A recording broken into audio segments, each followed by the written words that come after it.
कराची में illegal property के हवाले से लास्ट दो वीडियो में हम लोगों ने बात करी थी। एक तो मुजाहिद कॉलोनी के ऊपर थी और दीगर इसके अलावा कुछ मैंने जो इलीगल प्रॉपर्टीज़ हो सकती हैं कराची के अंदर उस पर बात करी थी। तो उन्हीं वीडियोस में से कुछ सवालात निकल कर आए थे मेरे व्यूअर्स के। उन सवालात के जवाबात आज मैं दूंगा, उन कमेंट्स के जवाबात दूंगा इंशाल्लाह इस वीडियो के अंदर। और थोड़ा सा हम इलीगल प्रॉपर्टी को कैसे जांचा जाता है, उसकी वेरिफिकेशन कैसे होती है, आया सेल परचेज़ करते हुए हमें कौन कौन सी चीज़ों का ख्याल रखना चाहिए, आज की इस वीडियो में हम लोग बात करेंगे। तो सब्सक्राइब करना ना भूलिएगा। मैं हूँ आपका होस्ट हुसामुद्दीन। इसके अलावा आज की इस वीडियो में एक बहुत ही प्यारा और बहुत ही अच्छा गिफ्ट मैंने अपने व्यूअर्स के लिए प्लान किया है। तो उस गिफ्ट का ऐलान इस वीडियो के आखिर में किया जाएगा।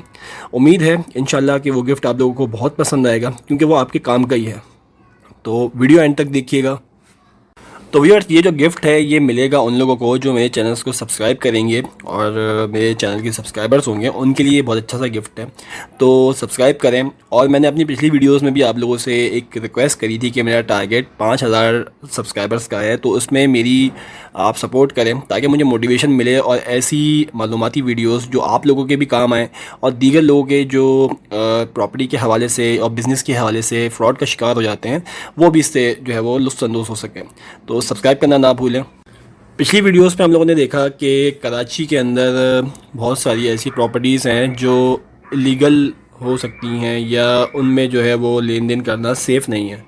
सेफ़ ना होने की वजह मैंने आपको बताई थी कि कुछ ऐसा नहीं है कि वो कहीं पे जाके उन लोगों ने कोई ऐसी मतलब ख़ुद से कोई प्लानिंग कर ली हो, किसी की ज़मीन को ग्रैब करके बेचना शुरू कर दिया, क्योंकि इतनी भी अंधी नहीं मची हुई कि कोई भी आएगा और कहीं पे भी जाके वो प्रमोशन करना शुरू कर देगा। इसके अंदर थोड़ी सी जो हमने बातचीत करी थी वो ये थी कि कुछ गवर्नमेंट की तरफ से अप्रूवल्स वगैरह अप्रूव नहीं हुई होती या पेंडिंग में होती हैं। तो वो गवर्नमेंट की तरफ से होता ये है कि वो इलीगल के ज़ुमरे में आ रही होती है कि जब तक कोई इजाज़त अभी पेंडिंग है या नहीं मिली है पूरी तरीके से, तो उसमें लेन देन करना या मार्केटिंग करना उसकी इजाज़त नहीं होती। इसके अलावा कुछ ऐसा भी होता है बहुत सारी जगहों पे जहाँ पे लोग जो है वो अपनी बिलफ़र्ज़ के 2 एकड़ ज़मीन जो है वो अप्रूव्ड है, लेकिन 2 एकड़ की जगह वो 4 एकड़ 5 एकड़ पीछे की जो ज़मीन होती है उसको भी प्रमोशन उसकी कर रहे होते हैं। तो वो भी आपकी जो इन्वेस्टमेंट है उसको रिस्क में डाल सकती है। तो इसमें सिर्फ ये है कि 2-4 चीज़ों का ख्याल रखा जाए। सबसे पहले तो जब प्रॉपर्टी की लेन देन करते हैं, आपने किसी प्रोजेक्ट की जो है आपने देखा कि यार ये एक नया प्रोजेक्ट आ रहा है, बिलफर्ज XYZ कोई भी प्रोजेक्ट है, मैं नाम नहीं लूँगा वरना लोग कहेंगे यार हमारे प्रोजेक्ट को जो है ये ख़राब करने की कोशिश कर रहे हैं। आपने किसी भी किस्म की सोसाइटी का या किसी भी प्रोजेक्ट का ऐड देखा, सबसे पहले तो अगर वो हाउसिंग सोसाइटी है तो उससे ये पूछा जाए कि यार ये क्या सर्वे ज़मीन के ऊपर है, क्योंकि जो भी हाउसिंग सोसाइटी होती है या कोई ज़मीन होती है, बड़ी ज़मीन जैसे जो एकर्स में काउंट होती है, तो उसमें सर्वे नंबर दिया जाता है। वो सर्वे नंबर्स बहुत सारी ज़िलों में आता है, तो वो आप उनसे मांग सकते हैं, आपका हक़ है क्योंकि आप अपनी इन्वेस्टमेंट कर रहे हैं और अपनी इन्वेस्टमेंट को अपनी सेटिस्फिकेशन के लिए आप उनसे मांग सकते हैं। अगर तो वो उनके पास होगा तो वो देंगे, नहीं होगा तो वो ये कह देंगे कि यार हम लोग अभी प्रोसेस में है या इस तरीके से है। जो भी है उसकी वेरिफिकेशन भी आप लोग करवा सकते हैं। कुछ उसके प्रोसेस हैं, उसके ऊपर ही मैं दूसरी वीडियोज़ वगैरह बनाऊँगा। दीगर इसके कि अगर कराची के अंदर 3 डेवलपमेंट्स अथॉरिटीज़ काम कर रही हैं। सबसे पहले तो MDA है, सबसे पहले KDA है, कराची डेवलपमेंट अथॉरिटी, उसके बाद MDA है, मलीर डेवलपमेंट अथॉरिटी, और उसके बाद LDA है, Lyari development authority. Lyari development authority के अंदर गडाब टाउन वगैरह और दीगर हिस्सों के जितने भी वो एरियाज़ हैं वो आते हैं, और KDA के अंदर 75% कराची आता है, 75 to 80%, और दीगर उसके अंदर मलीर डेवलपमेंट अथॉरिटी आता है। इसमें मलीर एयरपोर्ट और दीगर जो सोसाइटीज़ हैं, एरियाज़ हैं, वो फॉल करते हैं। तो ये अथॉरिटीज़ हैं। सबसे पहले तो इनकी जो अप्रूवल्स हैं और इनकी तरफ से इनके जो दस्तावेज़ात हैं, डॉक्यूमेंट्स हैं, लीगल डॉक्यूमेंट्स, वो होना ज़रूरी हैं। आप सोसाइटी में भी जाएँ, नॉर्थ टाउन में जाएँ, साइमा में जाएँ, माइलस्टोन सिटी में जाएँ, और अल गफूर के किसी प्रोजेक्ट में जाएँ, फलक नास के किसी प्रोजेक्ट में जाएँ, किसी भी जगह आप जाएँ तो आप सबसे पहले तो उनसे ये पूछेंगे यार ये LDA, KDA या MDA जो भी यहाँ की जो अथॉरिटी है उससे अप्रूव्ड है। वो बताएंगे जी हाँ बिल्कुल अप्रूव्ड है। फिर उसके बाद आप जाएंगे, उससे पूछेंगे भाई SBCA की अप्रूवल है आपके पास, तो वो बताएंगे जी हमारे पास बिल्कुल है SBCA की अप्रूवल। और क्योंकि वो सिंध बिल्डिंग कंट्रोल अथॉरिटी है और उसकी इजाज़त के बगैर आपको ज़मीन तो अलाट हो जाएगी, लेकिन आप वहाँ पे कंस्ट्रक्शन नहीं कर सकेंगे। दीगर इसके कि उसके बाद फिर सर्वे नंबर वगैरह के बारे में पूछेंगे। क्या ये सर्वे बेसिकली सर्वे ज़मीन वो होती है जो मारूसी ज़मीन होती है, वो ज़मीन जो अंग्रेज़ों के ज़माने से चली आ रही होती है और जिनकी भी ये ज़मीन होती है उनके बाप दादा परदादाओं ने ये ख़रीदी होती है, और ये बहुत इम्पोर्टेंट और बहुत अच्छी ज़मीन होती है। और इस ज़मीन पर लीज़ तो होती ही होती है, लेकिन इसकी जो अथॉरिटीज़ हैं और जिसकी कीमत है वो भी बहुत अच्छी होती है, क्योंकि ये बहुत कहते हैं ना पुराना चावल ज़्यादा महंगा होता है या पुराना चावल जो ज़्यादा अच्छा होता है, इसकी ऐसी ही मिसाल है। अभी हमने हाल ही में देखा, एक वीडियो मैंने बनाई थी मुजाहिद कॉलोनी के ऊपर, वो इंसिडेंट सबको मालूम है। नाज़ाबाद से उल्टे हाथ पे जब हम जाते हैं तो मुजाहिद कॉलोनी नज़र आती थी हमें, क्योंकि अब वहाँ सारा सफाया हो चुका है।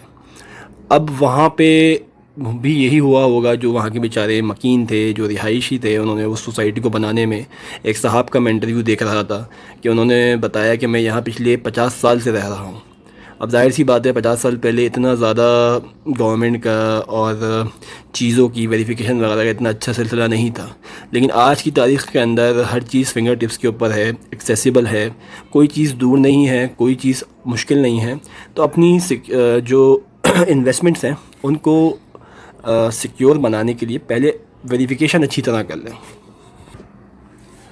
क्योंकि जैसे मुजाहिद कॉलोनी के जो मकीन थे उन्होंने भी ये बताया कि यार हमारे पास लीज़ भी है, सब कुछ है, लेकिन एक बात यहाँ पे ये है कि गोटाबाद लीज़ होती है, वहाँ पे गोट को रेगुलराइज़ कर दिया जाता है, लेकिन उसमें किसी किस्म की कोई भी मैं कहता हूँ कि यार गोटाबाद के अंदर तो इन्वेस्ट करना ही नहीं चाहिए। अगर आपके पास थोड़े बहुत पैसे भी हैं और आप कहेंगे यार मुझे अपना मकान बनाना है, तो आप कहीं दूर दराज जाकर किसी अच्छी ज़मीन पर बना लें। इससे अच्छा कि शहर में किसी गोटाबाद में या पेरीफेरीज़ के अंदर, पेरीफेरी से मुराद के जो साइड के जो एरियाज़ होते हैं उनमें गोटाबाद में जाके इन्वेस्ट करें, क्योंकि गोटाबाद की कोई वो नहीं होती कि यार उसको आया ये बचा रहेगा या ये भी इंक्रोचमेंट की ज़रूरत हो जाएगा। तो ये थोड़ी सी एक टिप्स एंड ट्रिक्स टिप्स जो है वो हो गई अपनी इन्वेस्टमेंट करने से पहले, अपनी ज़मीन बुक करवाने से पहले। फ्लैट्स के अंदर भी यही है कि सबसे पहले तो कमर्शियल प्रोजेक्ट है फ्लैट, उसमें कमर्शियल जो प्लॉट है वो कमर्शियल होना चाहिए, बाय बट कमर्शियल हो तो बहुत अच्छा है, और या फिर जो है वो कन्वर्टेड हो तो उसमें भी वो है कि कानून KDA जो है उसमें इसकी इजाज़त देता है। बाकी इसके अलावा फिर SBCA की और दीगर जितनी भी अथॉरिटीज़ हैं उनकी वेरिफिकेशन और उनकी अप्रूवल्स होना ज़रूरी होती है। बेसिकली ये सारी टिप्स पर अगर आप अमल करेंगे तो इंशाल्लाह आपको एक अच्छी प्रॉपर्टी ख़रीदने में सिर्फ जो है वो मदद मिलेगी, बल्कि आपकी इन्वेस्टमेंट भी सेफ़ होगी। सिर्फ ये देखकर इन्वेस्टमेंट ना कर दिया करें कि यार वो प्रोजेक्ट बहुत ज़्यादा अच्छा जा रहा है, वो शहर के करीब है, वो शहर के दूर है, क्योंकि ये सब चीज़ें भी देखना ज़रूरी हैं। तो व्यूअर्स, हम लोग अपने सवाल जवाब के सेशन को स्टार्ट करते हैं। हमारे जो व्यूअर्स हैं, आप लोग को के कमेंट्स मेरे पास आए हुए हैं और उन कमेंट्स के जवाबात मैं अब देना शुरू करता हूं। सबसे पहले मेरी जो सेकंड लास्ट वीडियो थी उस पर एक साहब का कमेंट आया हुआ है, शामी राज साहब है, इन्होंने कहा है भाई आप अपने व्यूअर्स को रिप्लाई नहीं देंगे तो कैसे कोई सब्सक्राइब करेगा। जनाब, मैं अपनी वीडियोस में अपने रिप्लाईज़ देता हूं, लेकिन इस बार मैं थोड़ा सा रिप्लाई इस वजह से नहीं कर रहा था क्योंकि एक प्रॉपर एक वे में प्लान कर रहा था कि मैं सही से इसका जवाब दे सकूँ। तो जज़ाकल्लाह, आपने इस बात को कंसिडर किया और ये मेरे लिए बहुत अहमियत की बात है कि मेरा जवाब देना आपके लिए बड़ी अहमियत रखता है। इसके अलावा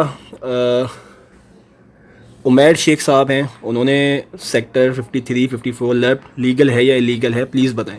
देखें जी, लर्ब जो है गवर्नमेंट का इदारा है, गवर्नमेंट का इदारा हमेशा लीगल ही होता है। लियारी एक्सप्रेस रिप्लेसमेंट की क्या कहते हैं, कोई एक फ़र्म है जो कि फ़र्म से मुराद के एक इदारा है, सॉरी डिपार्टमेंट है जो कि रिप्लेसमेंट देता है उन लोगों को जिनके घर टूट जाते हैं, मिसमार हो जाते हैं या इंक्रोचमेंट का शिकार हो जाते हैं। तो ये बेसिकली तेसरा टाउन और दीगर जो पेरिफेरीज़ हैं उनमें ये घर दिए जाते हैं। तो जाहिर सी बात है ये लीगल ही होगा क्योंकि इसमें गवर्नमेंट की ख़ुद इन्वॉल्वमेंट शामिल है। इसके अलावा मोनी शाम करके एक कोई साहब, उन्होंने कहा है सरजानी की अपडेट।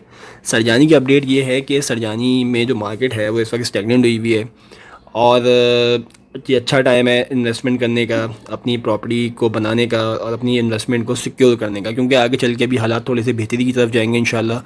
2025 के अंदर बहुत सारी चीज़ें प्लान्ड हैं, टैक्सेशन के हवाले से भी, और जो रियल इस्टेट सेक्टर है उसमें भी, बैंकिंग के सेक्टर के अंदर भी काफ़ी चेंजिंग देखने में आई है।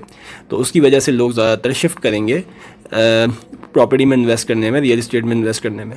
तो ये एक अच्छा मौका है। सरजानी की अपडेट इसमें इससे ज़्यादा यही मैं आपको बताऊंगा कि वहाँ पे फ़िलहाल तो जो अभी मार्केट चल रही है अभी स्टैगनेंट ही है, और इंशाल्लाह अभी उठेगी आगे चल के।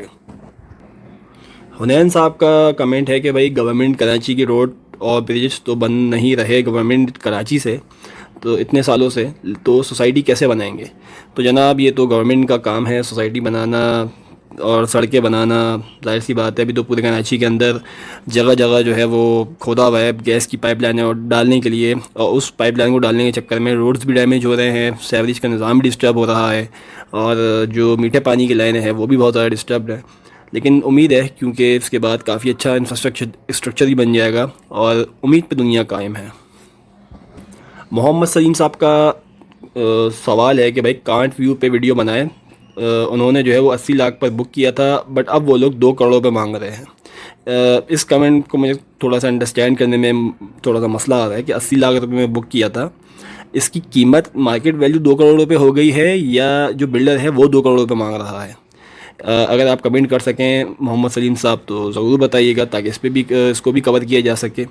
और इसके अलावा कांट व्यू ये मलीर वाला है, तो इसमें भी मेरे पास कुछ इन्वेंट्री है। एक फ़्लैट है अगर आपके मेरे पास, तो बेसिकली 1 करोड़ से ऊपर का फ़्लैट है 2 बेड DD का। अगर कोई साहब इंटरेस्टेड हो तो कांटेक्ट कर सकते हैं। नईम अहमद साहब का कमेंट है कि please sir milestone green city में इन्वेस्ट करें प्लीज़ गाइड करें M9 मोटरवे पे। बेसिकली M9 मोटरवे के ऊपर कुछ ऐसी सोसाइटीज़ भी हैं जो कि सोसाइटीज़ नहीं है, बस एक बराए नाम है, और कुछ ऐसी सोसाइटीज़ भी हैं जिसमें जो है वो प्रॉपर काम हुआ है, प्रॉपर वेरिफिकेशंस, गवर्नमेंट के डॉक्यूमेंट्स शामिल हैं। और M9 पे ज़्यादा जो ज़मीन है वो मारूसी है और सर्वे ज़मीन है। तो बस सिंपल से मैंने आपको फार्मूला बताया है जो मैंने वीडियो के शुरू में बताया था। अगर आपने नहीं सुना तो दोबारा जाके सुन लें कि उसमें जो जो प्रोसेस हैं वो मांगे वो सब चीज़ें हैं, तो आप जो है वो इन्वेस्टमेंट कर सकते हैं।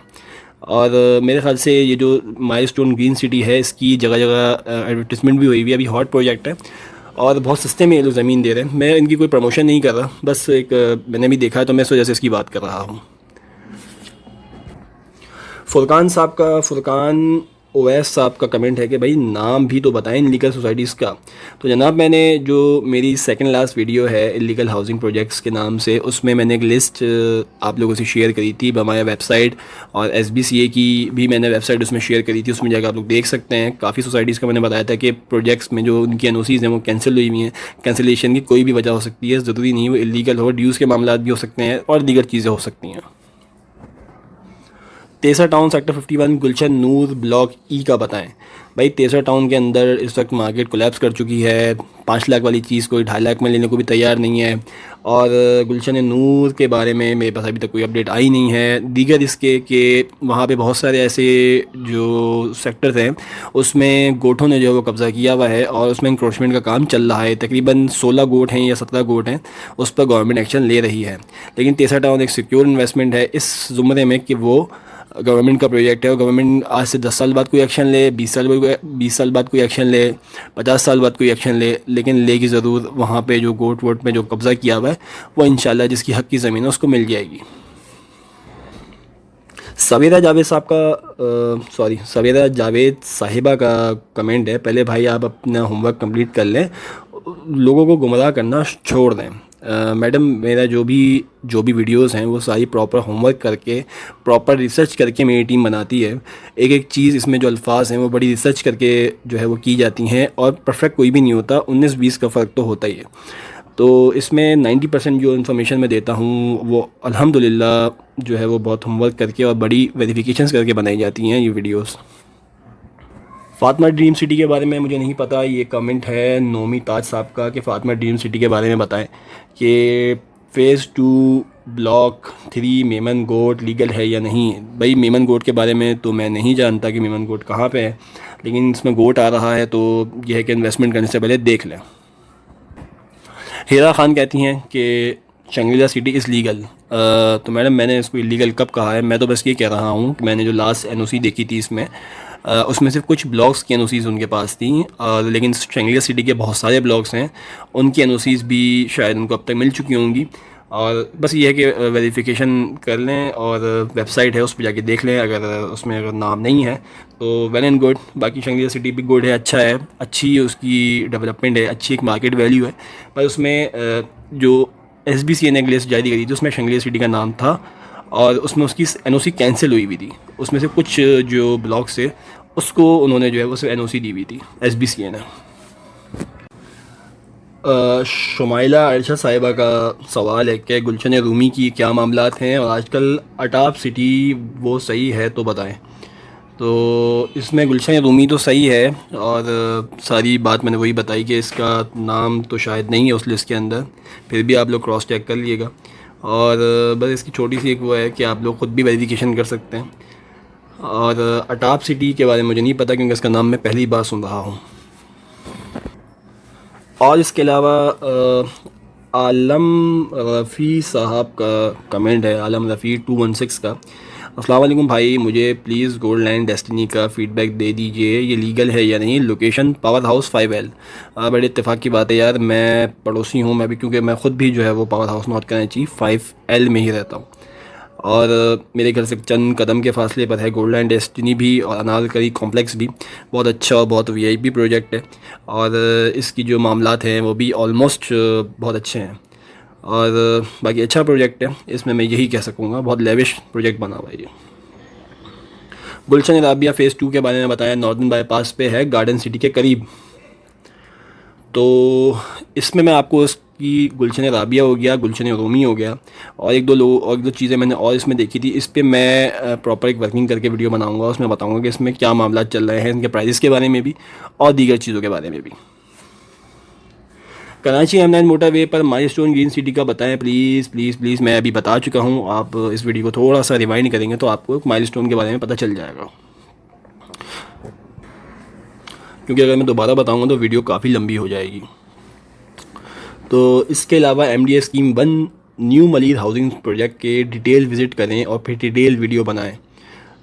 चले मैं इस पर किसी दिन टाइम निकाल के इसका विज़िट भी करूँगा, इंशाल्लाह इसके ऊपर वीडियो भी बनाऊँगा।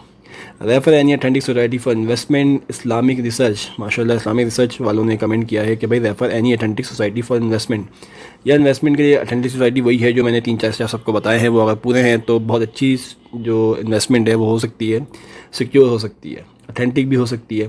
बाकी दीगर जितने भी प्रोजेक्ट्स हैं उन सब में आप कर सकते हैं इन्वेस्ट, लेकिन जो मामला मैंने आपको बताया कि भाई ये चीज़ें चेक कर लेनी चाहिए। बाकी जिन सोसाइटीज़ में मैं डील करता हूँ उसमें नॉर्थ टाउन है, साइमा है और ये 2-3 सोसाइटीज़ हैं जिसके अंदर मैं डील करता हूँ। और इसमें भी अपनी जो मेरे पास जो प्रोडक्ट्स हैं उसके बारे में भी मैं आपको बताऊँगा कि नॉर्थ टाउन के अंदर भी काफ़ी अच्छी और लेविश किस्म की इन्वेंट्रीज़ मेरे पास अवेलेबल है, इंस्टॉलमेंट के ऊपर भी और कैश के ऊपर भी। और लीज़ प्रॉपर्टी भी वहाँ पे मेरे पास अवेलेबल है, बिल्डर ट्रांसफ़र तो है ही और लीज़ प्रॉपर्टी भी मेरे पास अवेलेबल है। मेमन हेवन और राजपूत कोऑपरेटिव हाउसिंग सोसाइटी के बारे में बताएं, लीगल है। राजपूत कोऑपरेटिव हाउसिंग सोसाइटी तो लीगल है, ऑलमोस्ट लीगल है और इसमें अपनी भी आप होमवर्क करके देख लीजिएगा। अगर आप वहाँ के रिहायशी हैं तो आप और मज़ीद इस पर जो है वो काम कर सकते हैं। और मेमन हेवन के बारे में मुझे नहीं पता, इसके बारे में मैं नहीं जानता। राजपूत कोऑपरेटिव हाउसिंग सोसाइटी ये मेरे ख्याल से स्कीम 33 वाली या मेमार वाली है, तो ये तो ऑलमोस्ट लीगल ही होगी इंशाल्लाह। और इस पर बाकी मैं मज़ीद और इस पर आपको होमवर्क करके आपको बता दूंगा मैं। तेसर टाउन के बारे में बताएं प्लीज़। तेसर टाउन के बारे में बता चुका हूँ कि वहाँ पे मार्केट कोलैप्स हुई हुई है और जो गोट आबाद के जो ब्लॉक्स हैं उनमें अभी इंक्रोचमेंट का काम होने वाला है। नाहिद मॉल एंड रेजिडेंसी का बताएं प्लीज़। ये सरजानी वाली है, 4 के उल्टे हाथ के ऊपर जाते हैं तो नाहिद मॉल रेजिडेंसी का जो है वो प्रोजेक्ट है, सही है। इसमें भी अभी बिल्कुल मेन रोड के ऊपर बन रही है और नॉर्थ टाउन और साइमा से पहले ही है और अच्छा है कि इसमें भी जो है वो मामला चल रहे हैं। मेरे ख्याल से सोलर मॉल ये लोग बना रहे हैं।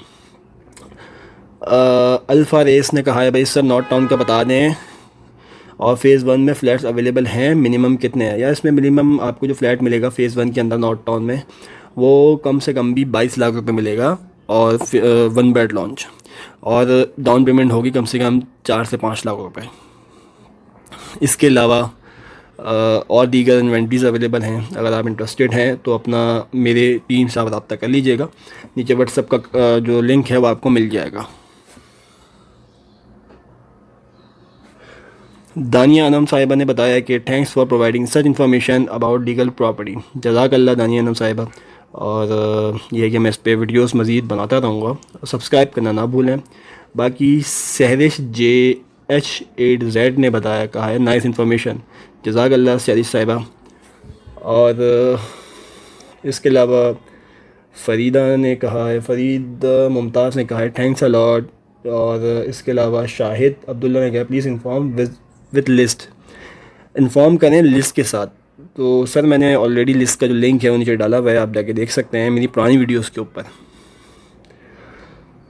और फ़रीद अहमद साहब ने कहा है I am impressed with your target to expose illegal construction in housing societies in Karachi.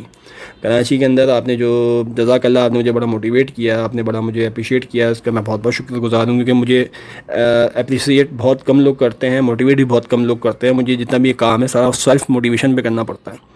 तो यह है कि सब्सक्राइब अगर आप कर लें और शेयर करें तो ये है कि मुझे इसमें काफ़ी मदद मिल जाएगी, मुझे अपना मोटिवेशन लेवल अप रखने में।